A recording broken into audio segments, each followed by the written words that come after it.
This is the Television Enthusiast Podcast, The Weekly Set. Episode 23, recorded August 20th, 2015.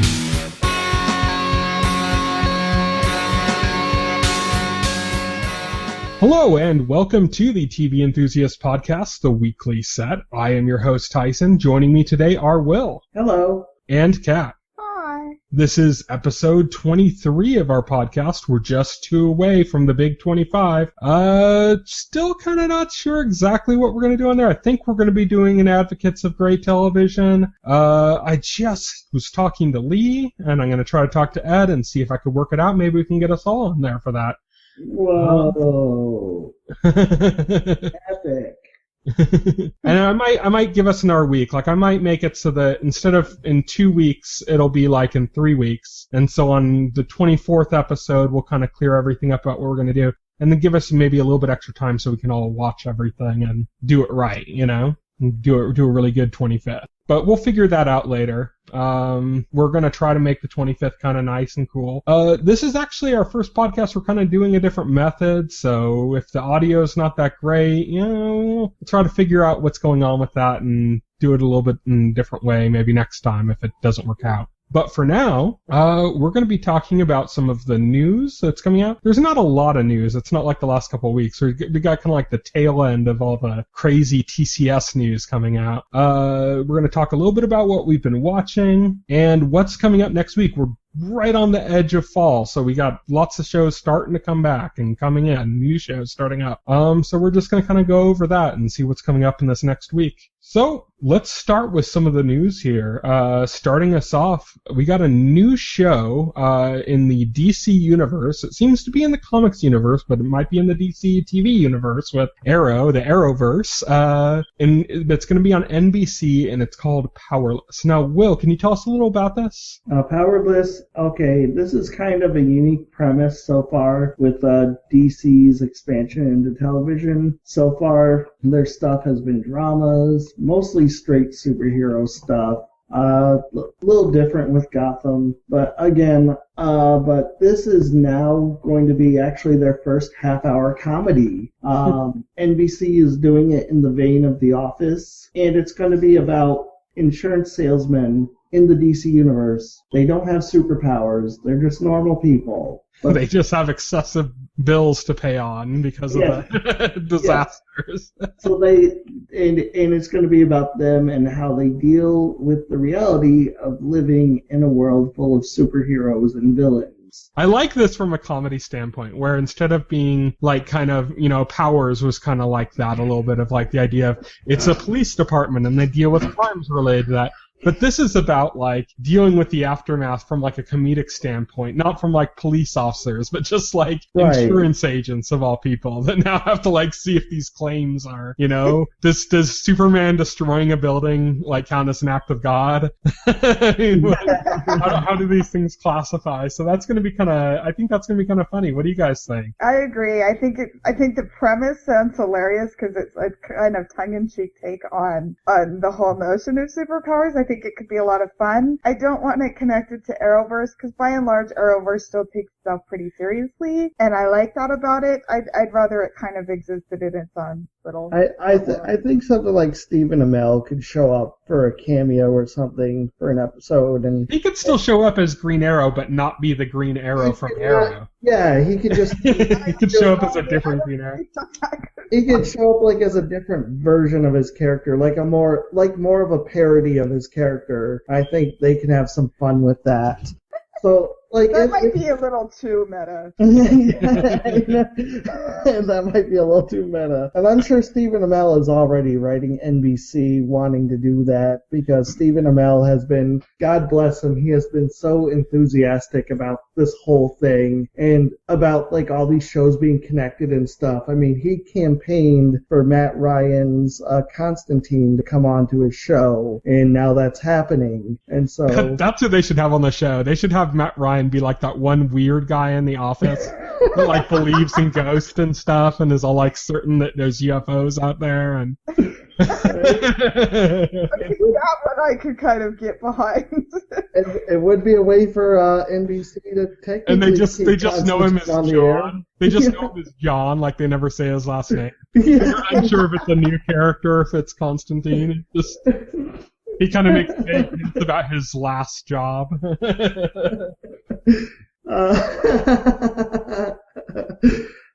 But yeah, I see great comedic potential for this. Now they said the Trinity won't appear, so you won't see Superman, Batman, or Wonder Woman. But that seems to be pretty by the books for DC television properties. I mean, I don't think we need to see them. I think if they don't talk about them, that'll be a shame. Yeah, I mean, but I think that's what it should be. I think people should make references as if, this is a world in which they exist and stuff, like, right. And so they can make kind of little jokey, and they could even kind of make like little jokes about even the movies and stuff. Like if something weird happens in one of the movies, they can make like a reference to it, like that was weird that he did that or something, And I think that would be cool if they do that. And we don't even need, like I said, we don't need to see any of these people. This is just kind of the world in which this exists. Right, exactly. It's kind of a world with there could be references and stuff. But at the same token, it would be cool to see some established characters show up. Maybe not the big people, but maybe some of the smaller time people, because that's part of the appeal too.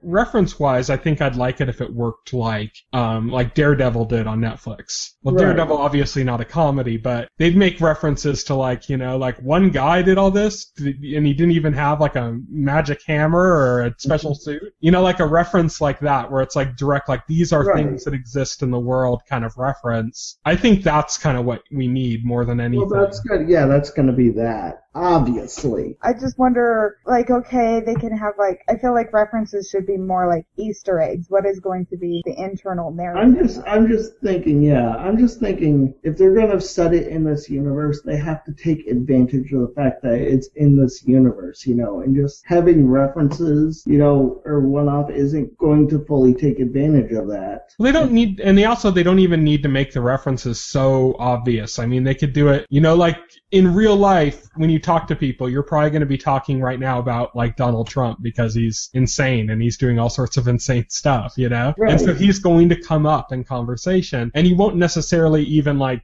say it in an overt way when you're talking, but as soon as you make a reference, everyone's going to understand what you're talking about. And I think that's kind of the kind of referencing I'd like to see come into something like this, where it's kind of like it's obvious to the fans because they know it, but it's not being overstated.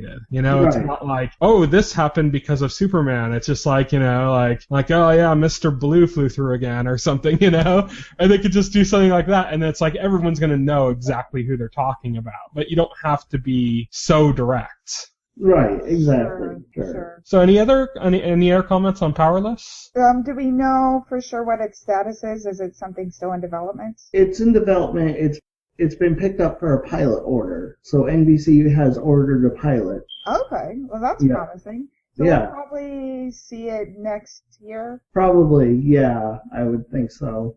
Okay. Yeah, NBC is kind of starting to work. We talked before about how NBC like doesn't have any comedy, like good comedies anymore, and now they seem to be ordering a lot of comedies. I think they're kind of desperate for a new anchor for their comedy block now, since they've lost all their good comedies, and so I think they're desperate for something. I'd be happy to see that. NBC has had a history of having really great and classic comedies, so if they're trying to get back into that, I'm all for it. Me too, and hopefully this becomes their new crown jewel of comedy, because definitely sounds like it has the potential. Along with the other stuff, I mean, they're ordering stuff from Tina Fey, and some people involved in Parks and Rec, I believe, are doing a pilot for them now, so it's all good for me. I'm happy to hear all those things. Yeah, it's all good. There's not. When I hear people from this thing you loved involved in project, I'm excited. We need more good comedy on television. We need it during summer. Yeah, that's why I've been watching Don't Trust the Bee, just because there's no good comedy during summer, almost no good comedy during summer. There's very little good anything during the summer. I don't know. There's actually quite a bit now. I think it kind of surprises me. I mean, Mr. Robot's been just stellar. It's just been killing. And Hannibal, of course, been amazing. Oh yeah, Hannibal has just been. So there have been a few like really good things. I mean, there's a lot of kind of crap as well, you know. A lot of reality shows still and other stuff going on, but I mean, compared to like, you know, last couple of years or something before that, it's stepping up. So it's getting better. It's just that all the stuff that's good that's coming out is really depressing. It's really dark and depressing. Yeah, it's really, we need more balance there. We need something upbeat, people. Yeah. And not upbeat reality shows like The Bachelor. I don't want that. No. I want like upbeat like comedies, like actually scripted. No more reality shows. Oh my god! I was watching the History Channel the other day, and everything on the History Channel now is a reality show. They show like commercials back to back for all the shows they're all reality shows now. There's like all the documentaries and stuff they used to air, they're just gone. It's like Mountain Men. I'm not complaining about that. I don't like reality TV. Yeah. We'll have to see what happens with that. It looks like we're starting to get actual good summer content now. It's still not balanced. They're still kind of unsure like what's a good summer show and what's not. So they're still working that out. But I think in the next couple of years it's going to start improving drastically. Let's talk about the next story we got here on the news. Marvel's Most Wanted. This is a Agents of S.H.I.E.L.D. spinoff that they're saying is not a spinoff, but it's a spinoff with the same actors. I think that I interpreted that line that it's not a spinoff to more mean that they want this to be thought of as its own thing. It's weird because I think they have this like idea that spinoff has a negative stigma, and I don't think spinoff does have a negative stigma. No, I don't. You know, there's a lot of great spinoffs. I mean, Angel, Better Call Saul, you know, those are both spinoffs. The 50 shows that spawned off of Happy Days. I mean, come on. You know, I mean, there's nothing wrong with spinoffs at all. Spinoff isn't a bad word, yeah. And I think they're worried about some stigma that doesn't exist, and that's why they're kind of creating a confusion here. But I mean, this is most definitely a spinoff. If Angel is to Buffy, I mean, I think Angel's probably going to be more different, or Angel was more different to Buffy than this is going to be from S.H.I.E.L.D. We don't know how different from S.H.I.E.L.D. this is. Apparently, according to the title, it sounds like Bobby and Lance are going to be on the run. On the run from who? I don't know. That's not communicated at all in S.H.I.E.L.D. Giant from bunnies. what I watched.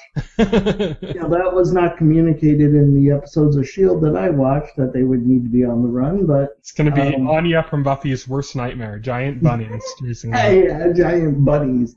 But that's what it sounds like because they got the title Most Wanted. So it sounds like they're going for like kind of a Bonnie and Clyde type thing. I don't know. So I guess they're probably going to end up being kind of caught up in something that puts them in a bad position, and then they're going to disappear from Agents of S.H.I.E.L.D., and that's going to be the setup for Most Wanted. That's going to be set up for Most Wanted, yeah. So they're probably not going to be on Agents of S.H.I.E.L.D. much past like the first part of the season, I guess. Going on from that, Married with Children, the spin-off series that follows Bud Bundy, looking even better than it did before. You know, for me, I'm all on just because I'm such a huge Married with Children fan. I'm just happy, I'm just happy that Al Bundy is going to be back. Yeah. I mean, like, it's probably going to be small roles. You're probably going to see very small roles, like, you know, they'll show up for an episode or two. I saw a comment on the internet, you know, that I think it'd be interesting to see how Al Bundy reacts to the modern world. Because he had so much of a disdain for the world that he inhabited when the show first aired. He'll have even more disdain for the way things currently are. Maybe or possibly not. I think he just spent all his time on internet pornography, honestly. I know, right? I'm excited about seeing Al Bundy again. Obviously, he was my pick when I did a top 10 list of like sitcom characters. He was my number one, and I still think he's like the greatest sitcom character ever. I love Al Bundy. I'm really happy to see all of them again. I want to see Peg again. I want to see Kelly again. Oh yeah. I even want to see like Marcy again, you know, and Jefferson. Hopefully, Although I don't know, is that part of like is Marcy and Jefferson part of that, or just the Bundy clan? Like they said that when they said the cast. All that they talked about, they're talking about the Bundy clan. Okay. So I mean, it's not set that they're going to be that the Darcys would show up. I'm just hoping they would. Somebody pointed out to me. It's been pointed out to me, and it kind of makes sense. Like the Darcys are like the opposite of the Bundys, like sort of, because like Marcy is more analogous to Al, and like more like his opposite.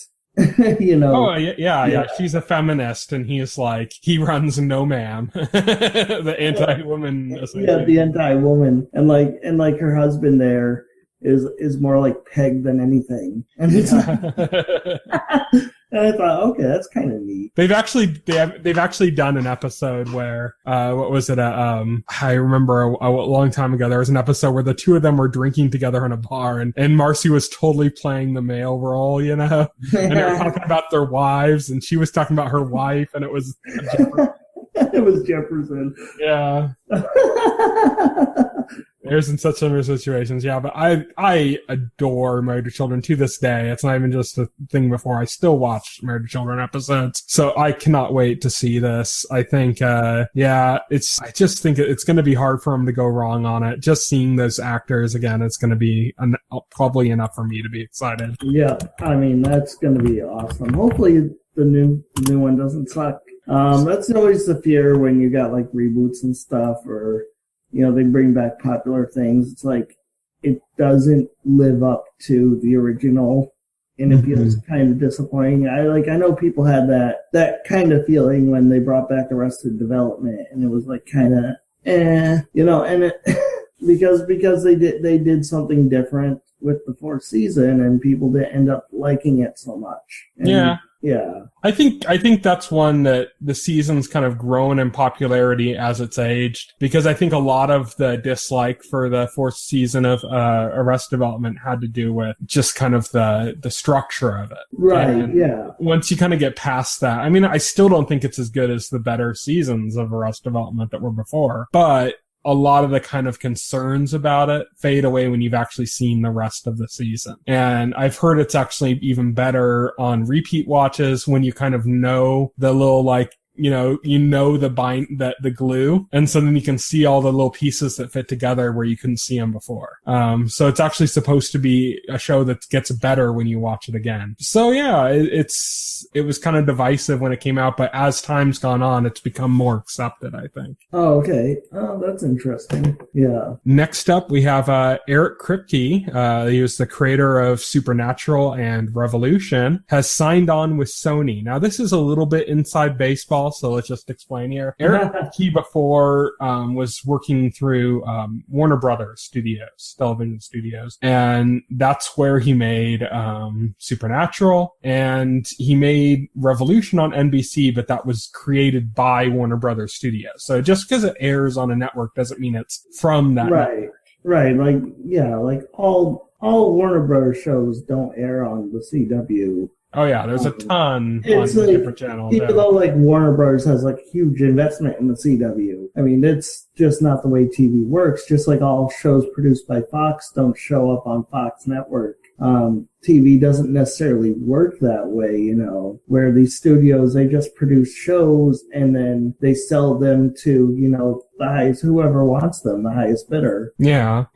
What he's signing on with now is Sony, and what's interesting there is that I do believe Sony has a few network shows. I don't know them off the top of my head, but they primarily tend to work in cable. They're probably best known as the production company behind Breaking Bad and now Better Call Saul at AMC. That's Sony. So Sony primarily works with these kind of cable productions. So that's kind of hinting towards Eric Kripke more moving in the direction of cable, which I think might be better. Cause I think one of Kripke's biggest weaknesses has been trying to kind of, get a serialized story into this more episodic structure. I think that he had a little bit of trouble with that in the first season of Supernatural. And I think he had a much bigger problem with that doing Revolution, which, you know, a lot of people gave up on Revolution early. It actually improves quite a bit towards the end of its first season. And, the second season is significantly better than, I mean, the first couple episodes of the second season are just like amazing. I thought they were really, really good TV. Okay, so yeah, I didn't give Revolution a chance. Well, partly because I thought the premise was kind of dumb, because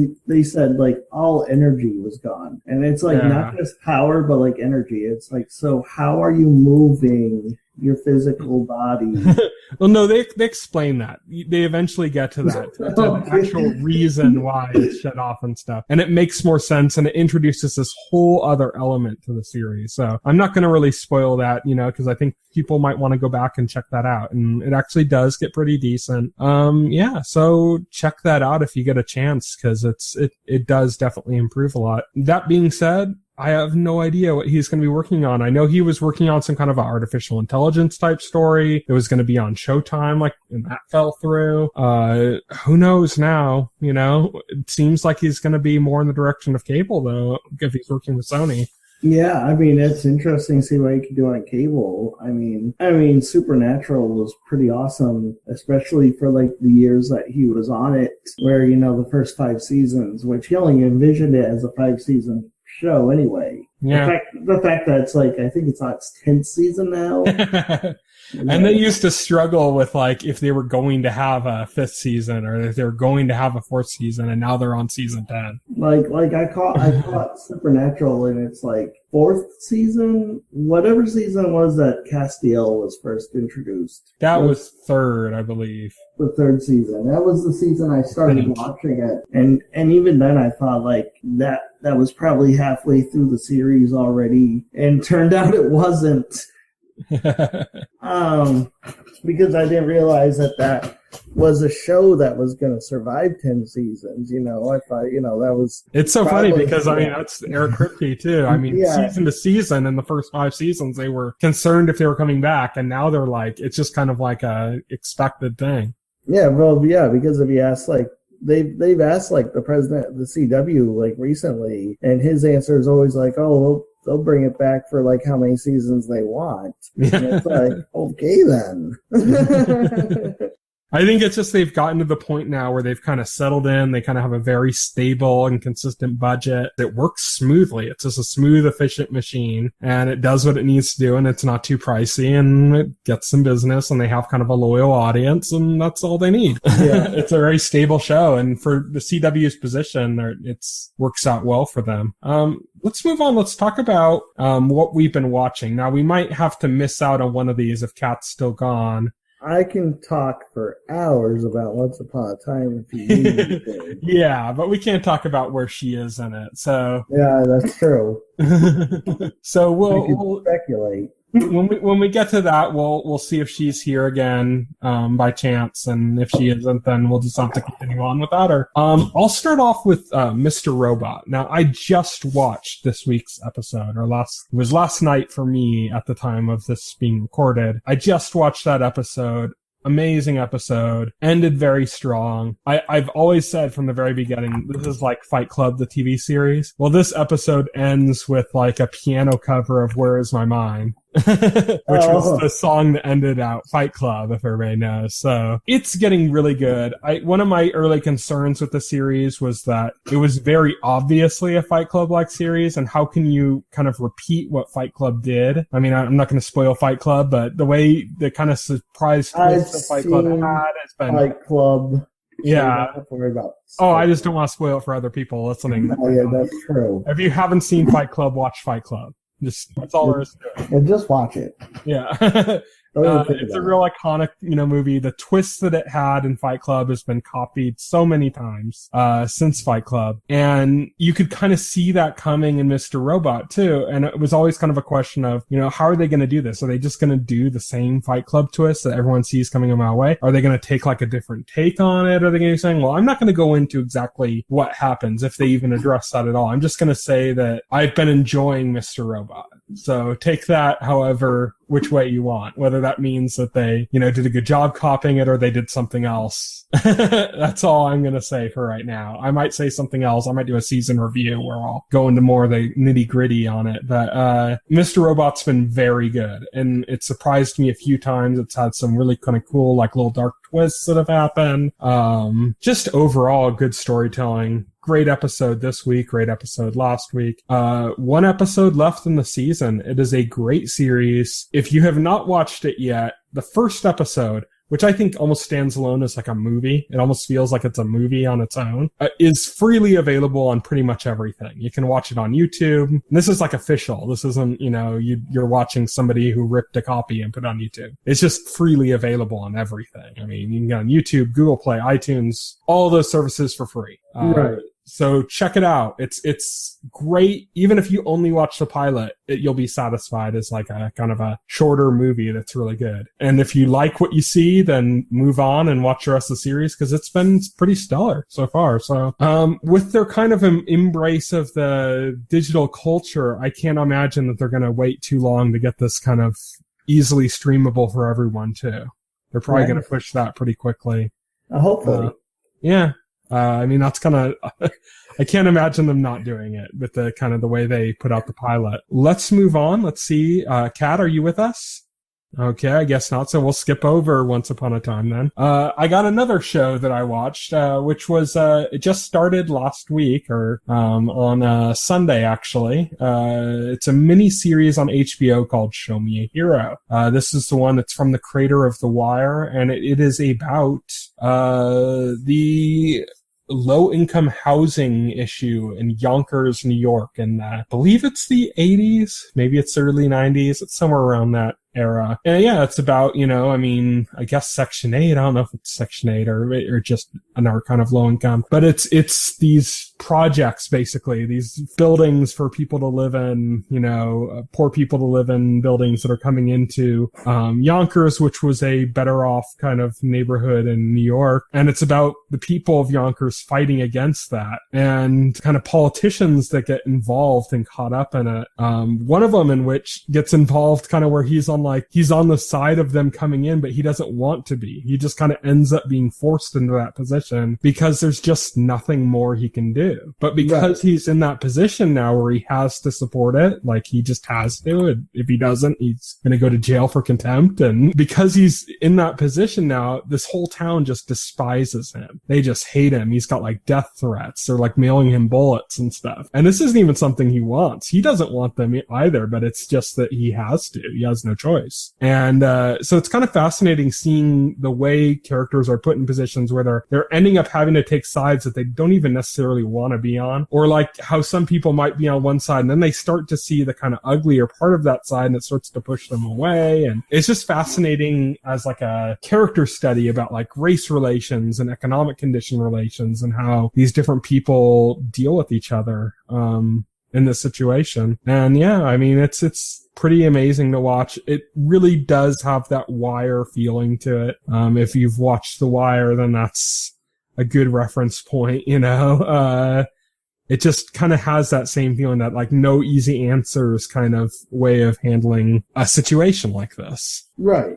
And you're seeing it from all angles. I mean, you're seeing from the people that would be living in this situation and their lives and kind of the problems that they're facing. And then you also see it from the perspective of these people in Yonkers that are going to have issues with this, and from the politicians that are dealing with kind of how they can side themselves in this argument, and how doing the right thing might be disastrous for their career, and how they might have to deal with that, or how that might not work in their favor at all. So there's just a lot going on, and it's kind of fun to watch, and it's kind of slow moving and stuff. But if you're interested in that at all, it's a really good show. Oh, sounds interesting. All right, I'll check it out. Yeah, so it's a mini series, so it's like 2 hours every week, and it's on for a couple of weeks, I think. I'm not sure how many, and then that's it. It's just a finite thing. There's no second season. This is just a one-off story. Next up, we have something we've been waiting to talk about. We'll have to do another discussion on this as well later, maybe a YouTube video discussion or something, because I know Kat probably wanted in on this. We're going to talk about Marvel's Agents of S.H.I.E.L.D., and the reason we're talking about this now is because until now, we've been kind of waiting for Will to play catch up. We've been like, come on, Will, get on the ball. Come on, Will, catch up on the show. Okay, Kat's back. Okay, you came back just in time. The internet just flat out gave out on me, so. I figured. we were just Agents of S.H.I.E.L.D. brought Kat back to life. We That were just happens noting often. that you were going to have to leave, that you weren't going to be able to be in this conversation, and then Oh, I'm glad. came I'm glad on I right got as we back were in talking time for about it. that. Yeah. So, how'd you what do you think of Agents of S.H.I.E.L.D., Will? Good. I don't think it was as good as like the end of the last season, but it was pretty good. A lot of interesting things happened. I gotta say, I was kind of disappointed with the villain this season. It turned out to be, Sky's mom. I just thought she was way too bland as a villain, or as a character overall, to be like really interesting. And so I was kind of disappointed by that. But the I liked her because I liked that it wasn't clear that she was going to be the villain until one of the last episodes. And then Sky's father gave a really good explanation for her motives that I actually thought made her a really interesting character. Oh yeah, I agree with you there. I agree with you on both those points about the explanation and the fact that, it was nice that you didn't see her coming as a villain. Just that the way they executed it or the way they pulled it off just didn't quite work because I think it's either the material or the actress was just too bland in the portrayal of the character. It just seemed like she just didn't have any charisma. That like last season, what's that actor's name again? Oh, you're talking about Bill I Paxton? don't know Yeah, how to Bill. pronounce her name, but she was on Dollhouse. It's like her name. I'm gonna butcher this, I'm sure, but it's like Deacon Lockett or something like that. Okay. Yeah, she was one of the better parts of Dollhouse. Her and I can't think of the guy's name. I don't know how to pronounce his Who's name. on Agent Carter? J's Oh, he's and on B's Agent. in weird places. But yeah, they were like the two highlights of Dollhouse. Yeah, they were like, if the story just followed the two of them and they're kind of like their background story and kind of what happened with that, I think Dollhouse would have been a great series. But other than that weak point, I thought it was pretty good. I thought the Inhumans were interesting. I thought the whole conflict with the Inhumans were interesting. I got a sense that what they were trying to do here is they were trying to go with like kind of an X-Men analogy where they were like fearful of the humans and what the humans would do to them, kind of like the X-Men. And so it really went further to cement in my mind that Marvel is using the Inhumans as an X-Men substitute because they do not have that franchise. But I mean, it works. It totally works. And, we got a lot of great character moments with Skye especially. This season went a long way towards making Skye more likable and more relatable as a character rather than just being an annoying Mary Sue, which she was for most of the time on the show, and she was in danger of like really becoming. And I thought that reached its height when they gave her superpowers, and I'm like, oh, really? But then where that went, it went in like this interesting direction where they used it to further explore her character and to make her more interesting as a character. And I thought they did a real good job with that. And I don't know. I gotta respectfully disagree. I know lots of people are saying they like Skye now, and my response is, among other things, I think her fundamental Mary Sue-ness still exists. Because one of the most important parts of being a Mary Sue is that you're awesome at everything, and Skye is still awesome at everything. She has superpowers, and she's already awesome at them, and she's still an awesome hacker, and she's already now an awesome agent, and it's kind of like that's A lot of true. tell no show. True. And she went through Terrigen Mist without being deformed or disfigured. And physically. So and especially that scene when she comes out of it, that was like kind of ridiculous because it like does this like slow-mo thing and she's like all arched back and she is like perfect. And it was like, okay, that's a little much, Agents of S.H.I.E.L.D. I think one character we can agree on, though, that drastically improved from the first season, and you mentioned this to me after we did our Hannibal discussion this week, Will, was Ward. Ward, yes. Ward went from being one of the blandest characters on the show in the first season to like one of the most interesting because after his heel turn, making Mort a villain, he got more depth. He got to his character. There's more layers now. He's just more interesting as a villain than he was as the good guy. Yeah, I completely agree. Like, turning him into a psychopath was possibly the greatest thing they ever did. I remember the episode when they got the 6 core of them back together to go on that mission, and Ward is all just, I just don't understand why you can't all just forgive me for all the murders and murder attempts. Like, oh, Ward. Oh, right?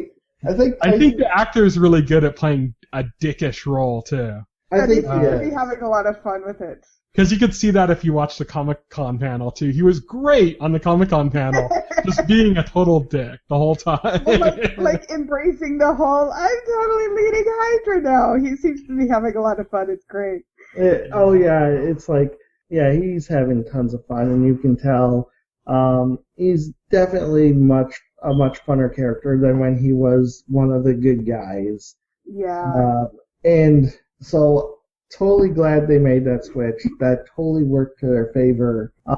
He is now the most interesting villain in Agents of S.H.I.E.L.D. You would hope so, since he's the only one that's in the main cast. Yes, that's true. They don't have a regular villain outside of Ward for the show. Yeah. Now, see, I don't know if this is a compliment to Agents of S.H.I.E.L.D. or the only major diss against the MCU as a whole, but he's one of the best villains in all of the MCU right now. Well, the MCU has struggled to have compelling villains. It has struggled to have compelling villains, although nobody has topped Loki yet. I don't know. I don't know. You gotta go away from the movies and go back to the series, Kingpin. Even Kevin Feige has been like, we need a Magneto. we need a Magneto. That's true.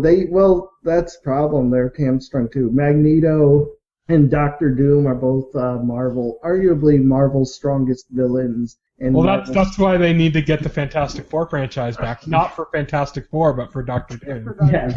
And so fit into so many other things, you know. So Marvel doesn't have access to two of their most compelling villains. I'm not going to complain though, because I think Fox has done really well by Magneto. I think Fox, yeah.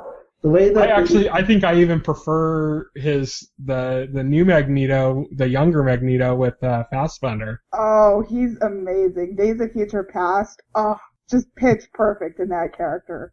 Oh yeah, Fassbender Magneto is best Magneto. Getting back to Agents of S.H.I.E.L.D., what you're saying about Ward, I actually feel like in general they did that with all of the characters in second season, is they improved on all 6 of those main characters. Like, I really like that Coulson, the director, they gave May backstory and an ex-husband. Yeah. They broke up Fitz and Simmons. They tried to move away from some of the Mary Sunas with Skye. They turned Ward into a psychopath. Yep, they did. They went a long way towards improving the main cast and making everything less. They wanted to flesh everything out, which is admirable. Because, these characters were boring for most of season 1. And so, I think they really woke up to that and said, okay, well, we gotta dig in and see if we can make these characters more interesting. And I think they succeeded. Unfortunately, now Simmons has the stink of a dark Phoenix on her. Yeah. No. That's you. Going to Dark Phoenix territory. I screwed it up. That's what I was talking about with Tyson the other night. Is I don't want them to go down this road of. It just feels like that's where they're going. I don't want it either. I don't think they can anyway, because Shi'ar Empire is owned by Fox. No. I don't mean directly. I mean that not literally. They're going in that type of direction where she's kind of not really in control of herself, and it's like an evil version of herself. And I just think, is there anything more cliche that they could do? I mean, this is becoming a cliche now. Where, to be fair, what are you basing this on? Do we have any official information about what's No. I'm just saying No, it this has is- the this- stink of it. This is Tyson's speculation. Okay, Yeah, I yeah, mean, yeah. To be fair, we know nothing at this point. Oh, yeah. The Comic Con Perfectly. panel, they hadn't even started filming yet, but they pointed out that in the writer's room there was a note saying that Simmons is already very dead. I think beyond that we know next to nothing. So, What? Simmons is already very dead? according to a note in the writer's room and a video they showed at Comic Con, Simmons, they said there was Simmons' name and then already very dead. So that's all we know at this point. But that's dead in TV. terms. Yeah, that's... Oh yeah. Well, I mean, And that's she's still on the show, so that's- obviously there's Yeah. something going on. And that's dead in Marvel Universe terms. I mean, Agent Coulson was dead Yeah. at one point. So let's. But anyway, my point is we don't Yeah. really know anything at this point, Right. and I'm okay with whatever they do because Simmons, far and away, is most in need of Right. more material. Like of the original 6, she's definitely gotten the most Oh, yeah, short-term. definitely. So when she comes back, I'm just saying, I hope Tyson's wrong that they're just Well, I do too. bringing her back as a villain. I very much hope I'm wrong. It just, to me, I feel like it's like I can take a sniff of what's going on and it smells like, it smells like something I've smelled before that I don't want to smell again. I guess that's the best way I can put it. It's just, it's not so much that I hope it goes this way or that I expect it to go this way. It's just that it feels like the clues are dropped there. Like the way I see it, it looks as if she is going to emerge from that thing. And she's going to be more in control from that thing than herself. And she's going to be serving this purpose of destroying the Inhumans because they said that's what it can do. Yeah, that's what it's supposed to. And so she's going to be like this like all-powerful entity created with this thing, basically being controlled by this thing. And to me that has that, Dark Phoenix smell to it, I'm hoping that is not the case. I'm hoping so too. It's just like that's my concern. That's like I see that and I'm like, oh no, please, But yeah, I mean that's kind of my biggest concern there. I'd say there's that as a concern, and my biggest complaint about season 2, and Kat and I did an impressions piece on this episode was the May episode that focused on May's backstory. Yes. That was much weaker than I thought it should have been. It felt like they were trying, if I remember from when we talked about it, the problem was that they were trying to fit in too much of what was going on in the present time. Right. In addition to that. And so like they took what should have been like the May episode and turned it into like the B plot of this other episode. It actually grew on me in retrospect. I think initially my biggest disappointment from it was I had spent 2 years waiting for this, and I think I was inevitably going to be let down, and I kind of wish they had found a way to give us that information earlier in the series. Yeah. But it actually grew on me more in retrospect.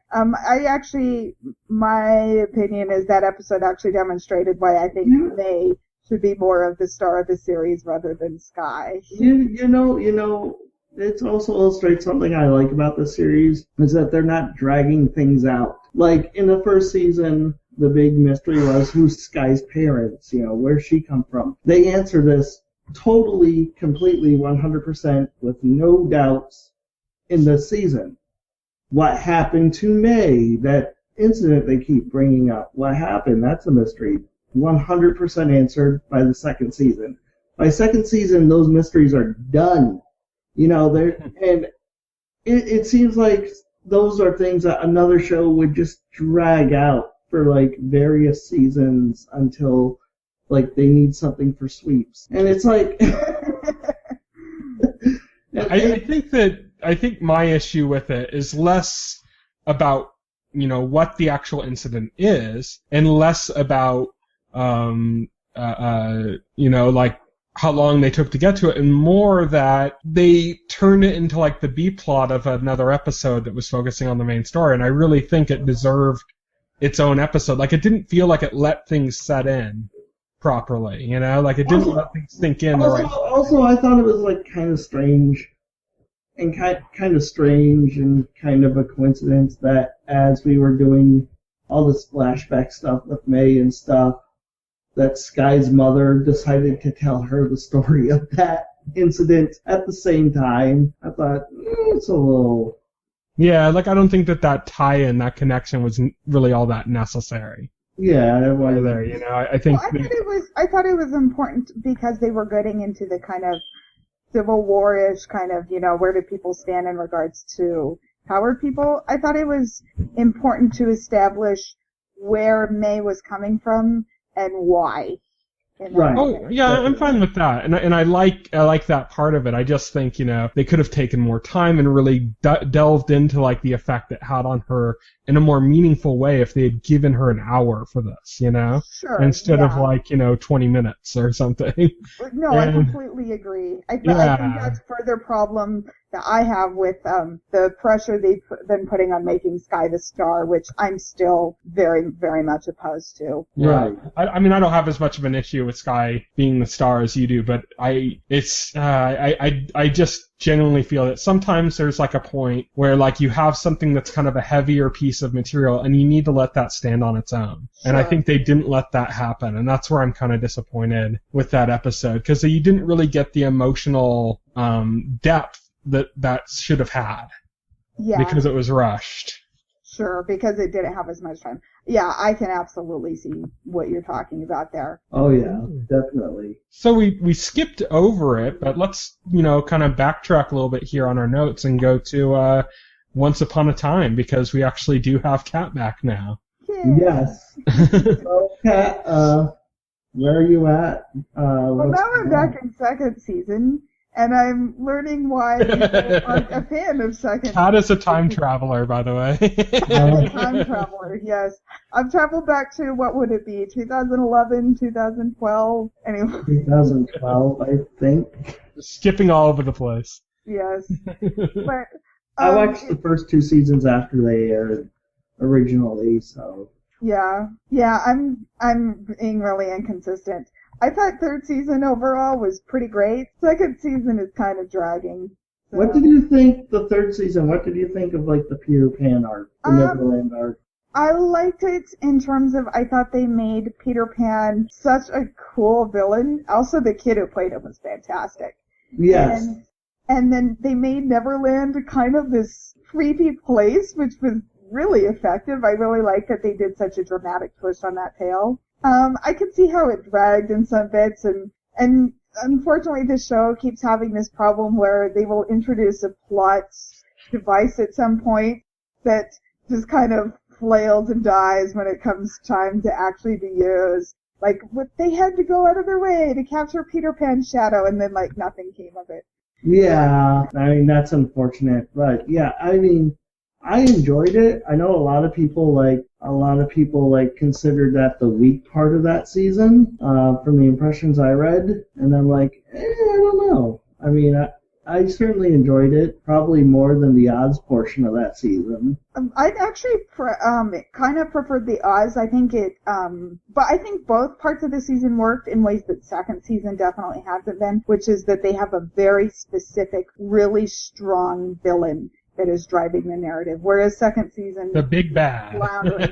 Yeah, the big bad just gives us it so much drive. And I think that both Peter Pan and the Wicked Witch did a really great job of that. And also I think I liked the Oz material in part because when we find out what the Wicked Witch's motives are and kind of understand the backstory of that, it was actually really interesting stuff. I really enjoyed that. Right. I'll finish at second season, but then fortunately fourth season is coming to Netflix in like a week, and I can watch it. I'm rather looking forward to that. It is. I don't know, like, have you seen the movie Frozen? Are you, like, at all a fan of that? I saw it once, and I think it's extraordinarily overrated.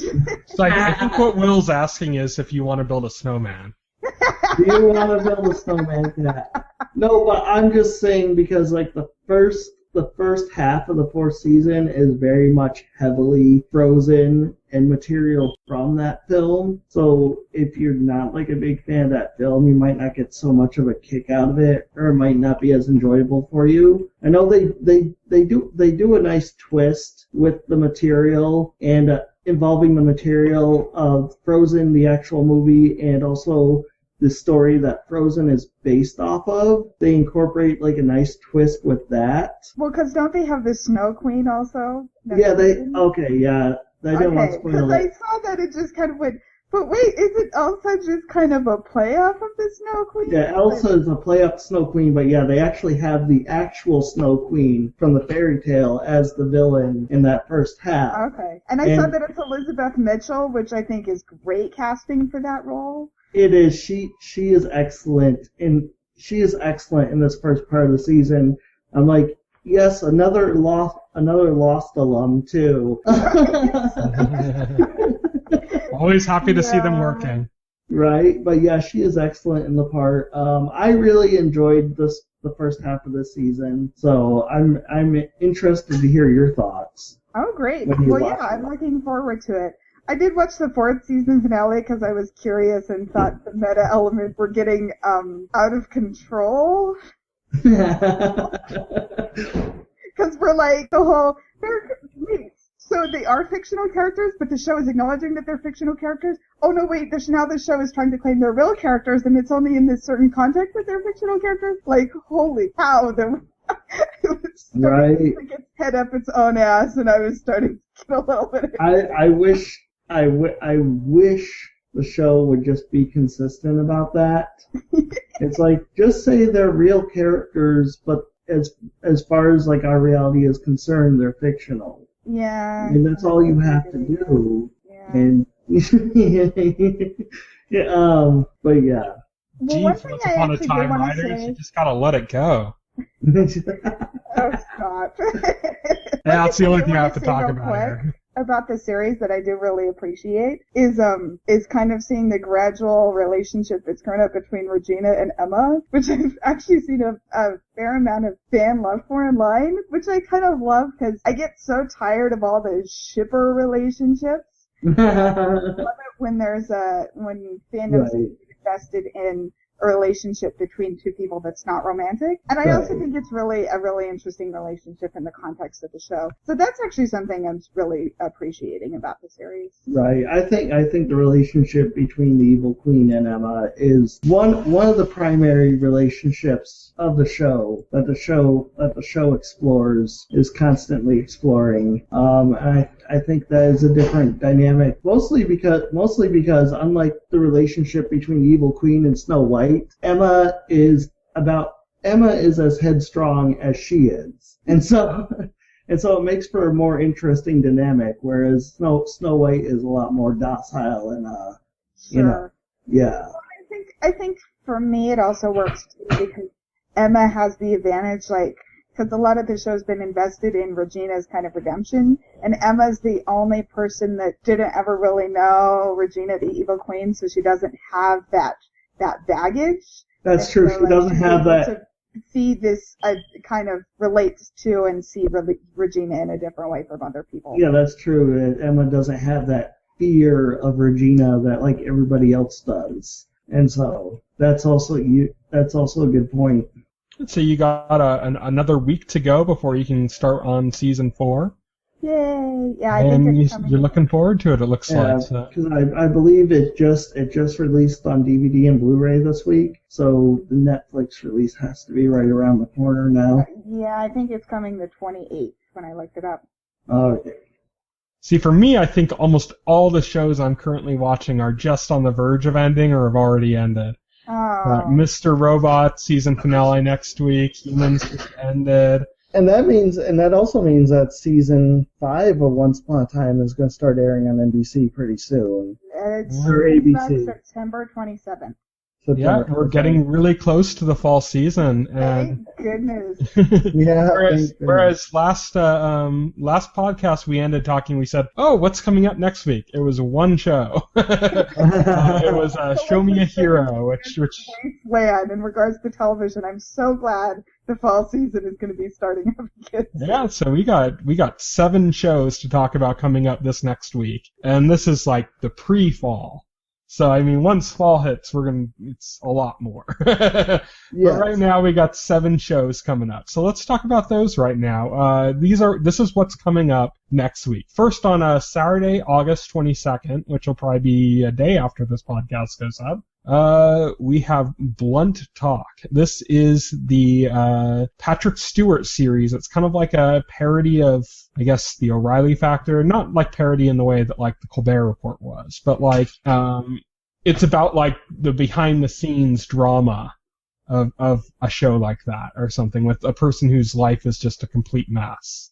Right, like Patrick Stewart playing one of these blowhard TV news personalities, and he just completely goes off the rails in his personal life. Yeah. That sounds actually quite entertaining. I could see Patrick Stewart having a lot of fun with his role. Yes, definitely. I'm just gonna watch it for that alone. So this is gonna be on Stars. You have Stars yet? Did you get it yet? Well, no. You're gonna need that in October. I'm definitely gonna need that in October for sure. Stars is now becoming something they're gonna make me pay for, aren't they? He's like, so damn you for getting good TV. I know. Erg. Then, the very next day, on Sunday, along with the next episode of the Show Me a Hero miniseries that I'm watching, which is the one thing we had last week, we have 2 shows starting up. First, the huge show that's starting on Sunday, Vicious. So Vicious is this little British sitcom. It has Sir Ian McKellen in it, who of course you guys would know as Magneto in the X-Men movie. So this is a sitcom about Magneto living with Ramsay Bolton. Yes. Yes. And they're just cutting off penises left and right. and moving large metal objects. Yes. To cut off penises. See, it all comes together. Now, Vicious is actually about an elderly gay couple, and they're kind of living and they have this kind of weird situation where, like, you know, the one of them, like, his mom's still alive somehow. He's like in his 70s, so she must be in her 90s. Still doesn't know her son's gay, you know? So it's like this sitcom, and the two of them, they're living together, and Ian McKellen's an actor, but he's like a kind of a failed actor that kind of has too high of an opinion of his glory days, you know, where he was like a monster of the week on Doctor Who or something, you know? And so, yeah, that's kind of what it's about. And you know, they have their friends, and they're always kind of insulting each other in very kind of snipey ways, but from like a place of love, you know? And they get this neighbor who's this young neighbor that moves in and ends up kind of becoming part of their group. And he's this very naive, kind of fresh-faced kid who likes to cut off lots of penises. No, who is played by an actor who cuts off penises in another role. So yeah, it's a good show. It's a funny sitcom. It's something that if you guys want to watch it, you could just hop right in and watch an episode. You don't really need setup or anything. Oh, okay. You know, it's just a funny show. So it's kind of like the Big Bang Theory like that, where you can just watch any random episode. Yeah, I guess. Or like, I guess maybe The Office, but less. Like The Office can be serialized sometimes, so sometimes you could just watch an individual. Kind of like that, you know, like, except without the serialized aspect at all. So I'm just comparing it that way because none of us like The Big Bang Theory. So. Right, yeah, that's true. I mean, that was a bad example, but it was like the first thing that popped into my mind where you don't need to follow anything to like watch an episode and just get it. Yeah, so you could just tune in if you want to catch episodes. So if you're just looking for a really kind of funny show with, you know, good actors, I mean, we're talking Ian McKellen is on the show, you know? Right, that's and true. He hams it up big time. So if you want to see Ian McKellen just hamming it up, playing like this absurd, you know, actor version of himself, you can watch this on PBS on Sunday, August 23rd. That sounds great. And it's PBS, so everybody has it. Right, so no paying for anything. Yeah. People paid through donations. Yeah. And then there's a little spin-off, hardly known show that, you know, I mean, I'll say the name of it, but nobody's going to even know what I'm talking about. It just blew my mind because, like, I didn't know about this show, and now there's a spin-off of the show I didn't know about. Oh, stop. So Sunday, August 23rd marks the debut of the worst titled show in history. Okay. Fear the Walking Dead. This is the spin-off to The Walking Dead. Oh, the spin-off to The Walking Dead, okay. Yeah. It's a show I've heard a little bit about. It's only a little gigantic. I don't know what is The Walking Dead even. Well, Will, The Walking Dead is a show about... You know, Everybody Tyson... knows what The Walking Dead is, so there's no real use explaining what that is. You know, Tyson, we really are The Walking Dead. Deep down. And we fear ourselves. Yeah. Fear the Walking Dead. This is what's different about Fear the Walking Dead than The Walking Dead itself is that you're basically experiencing the time that Rick slept through, but in Los Angeles instead of in Georgia. He was really tired. Okay.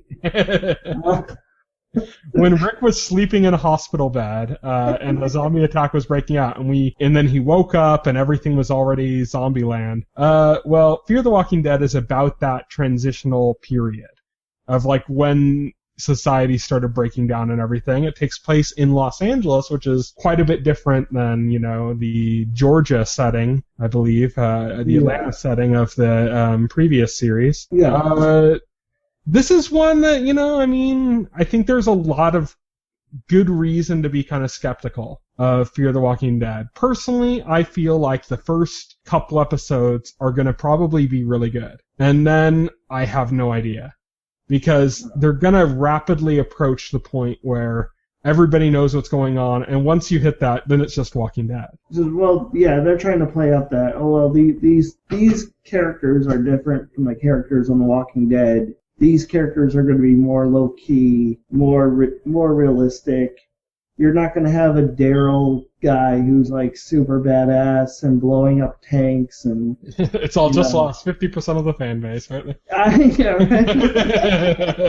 There's going to be no Daryl. Yeah. Not only is there going to be no Daryl, there's also going to be no Michonne. Oh, there goes the other 50%. Yeah. Like all the characters that make like the mothership like popular, they're not going to be on the show. I don't know how that's going to work out for them. I don't know if people are going to be interested in that. I really like the idea of like something this disaster is taking place and people don't really know what's going on. And I like the idea of playing that out for a while and not just having an answer very quickly. Oh, it's a zombie apocalypse. Now we're surviving that. I like the idea of this being something that they're having to learn to cope with. Right. And they don't even know what they're in. They don't know that the society is going to completely... I really hope that they don't call them walkers in a show.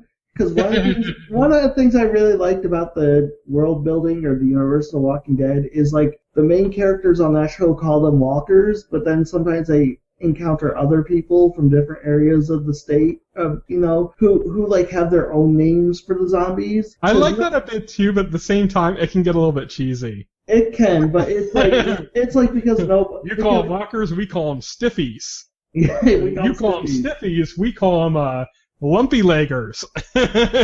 Right. I just hope like they're aware of that in the show, and that it's a tiny thing, but it goes a long way. It would go a long way to keeping the integrity of the universe intact. Or they find some other way to arrive at walkers. Yeah, I know, right? Oh, like somebody's eating imported potato chips from England, Walker's brand, and they say, "What are we going to name these things?" He looks at the bag, and goes, Walkers. Walkers. It's called Walkers. Not to just call them zombies, since I'm assuming they live in a world that used to have a lot of zombies in it. No, Walking Dead. Yeah. Walking Zombies Dead never existed in the had zombie. no zombie You can't media. call them zombies. No, the Walking Dead universe. Oh, in the universe? In the zombie universe? It doesn't make sense anyways, because before George Romero brought in the zombie movies and stuff, before that happened, zombie has a very different meaning. It had to do with voodoo. Right. Had nothing to do with people being dead. It had to do with mind control. In the universe of The Walking Dead, and they explain this, there was actually never any zombie media. So that wasn't a thing in pop culture. Maybe they'll just borrow the term from there's a British series called God, I can't remember the name of it right now. It was about people that zombies that were being rehabilitated, and there was a derogatory term that was being used like after they were rehabilitated as like an insult towards them. They had also been used to refer to them instead of zombies, where they said rotters. They said those filthy rotters. That might sound too British, though. I think my favorite term from The Walking Dead was lame brains. Like Rick ran into these scavengers and they were calling the zombies lame brains. They need to like run into an Australian that has some really like off the wall name. I call them Watchalakis. Watchalakis. I call them dick cutters. That's a callback, folks. So let's move on. I mean, well, let's say before we move on, are we going to watch this? Are you guys both going to watch this? Obviously. I mean, I have to at least watch the pilot because, you know, I was so invested in The Walking Dead proper that any spin-off, I'm going to watch at least one episode. I'm gonna watch it as well. I'm going in with the idea that like the second it actually becomes The Walking Dead again, like I'm probably just gonna stop watching. Yeah. I say probably because I mean if it's good I'll keep watching, but I mean I'm going in with the expectation like eventually this is going to become The Walking Dead proper, but in Los Angeles. Once that happens, I don't know if I want to watch it anymore. Yeah, I'll probably DVR the pilot and watch it at some point just to see, but. As I've said before, I got pretty exasperated with The Walking Dead in fourth season, so and I'll not really my. I'll try it for curiosity's sake, but I have low expectations. Hey, but remember, this is Los Angeles, so it's going to be really like hot blonde zombies. Okay.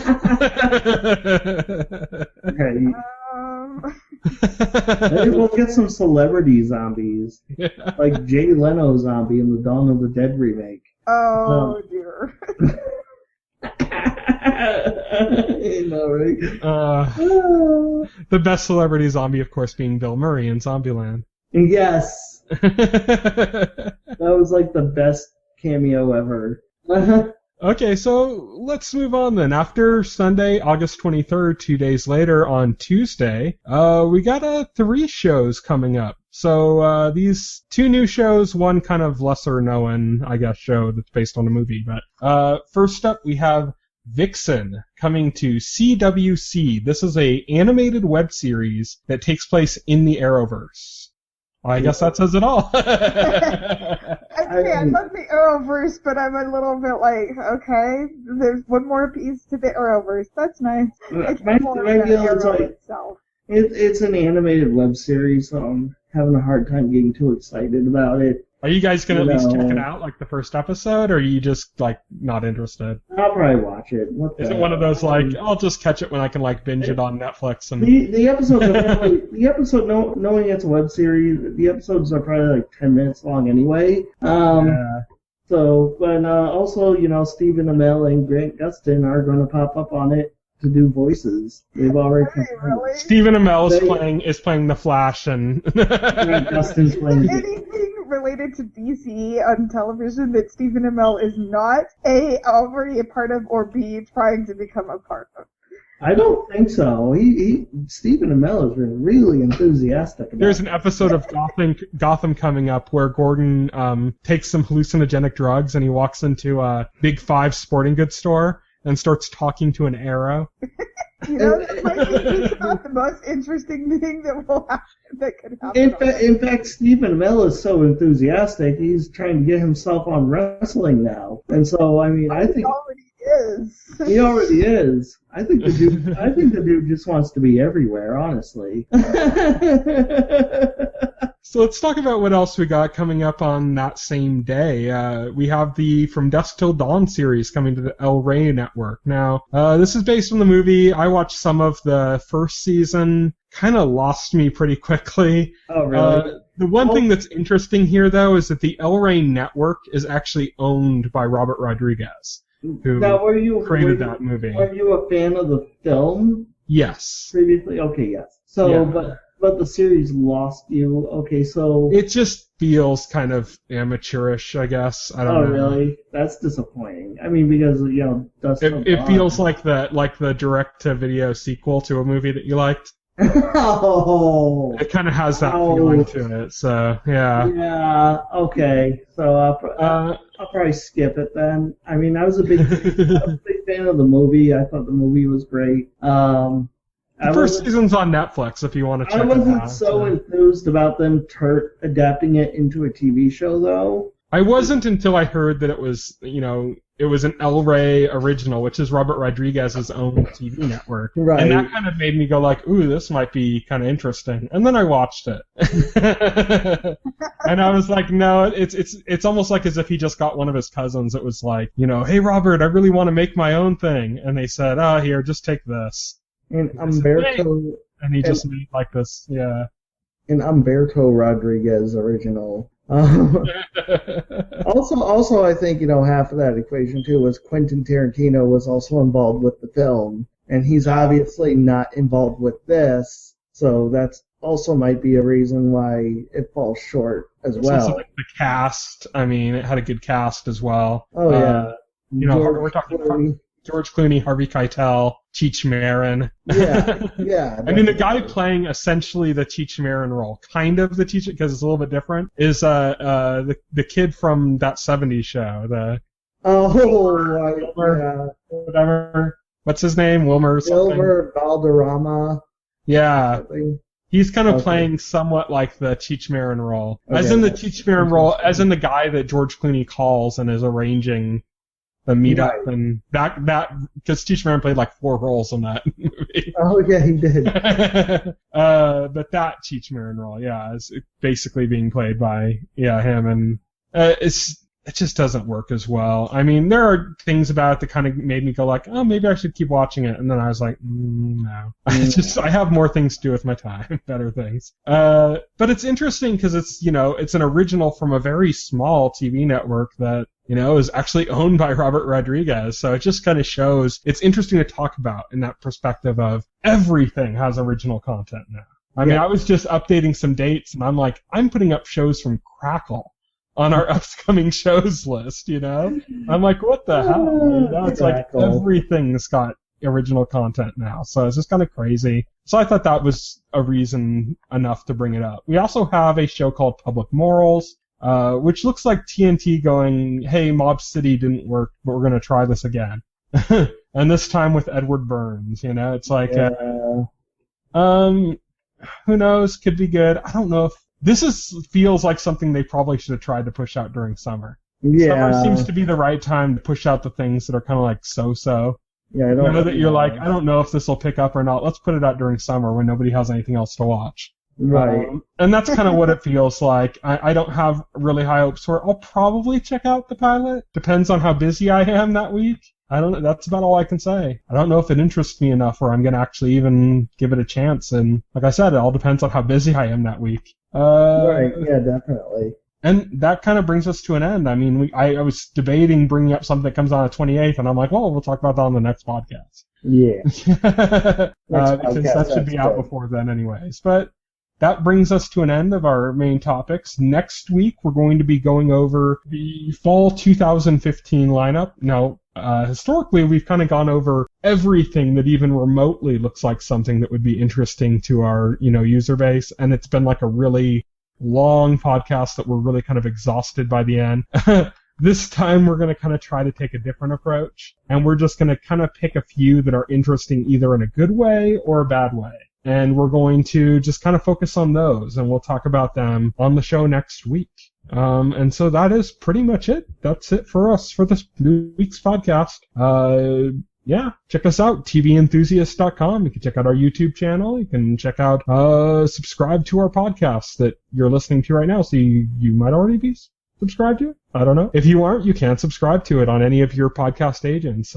Radio FM, or no, I think it's actually called Player FM. I keep saying Radio FM. iTunes, Pocket Cast, anything like that. You should be able to just look up TV Enthusiast and find us. Of course, you can always check out tventhusiast.com and find everything. Everything we do is on tventhusiast.com. Not just, a few things here and there. Everything, including our YouTube videos and our podcast. So you can check that out as well. That's it. So, Thank you, everybody, for listening. Bye. Bye. If you would like to voice your opinion, send an email to theweeklyset@tventhusiast.com. TV Enthusiast is a part of the Enthusiast Media Network. Stay tuned to TV Enthusiast and the Weekly Set podcast for more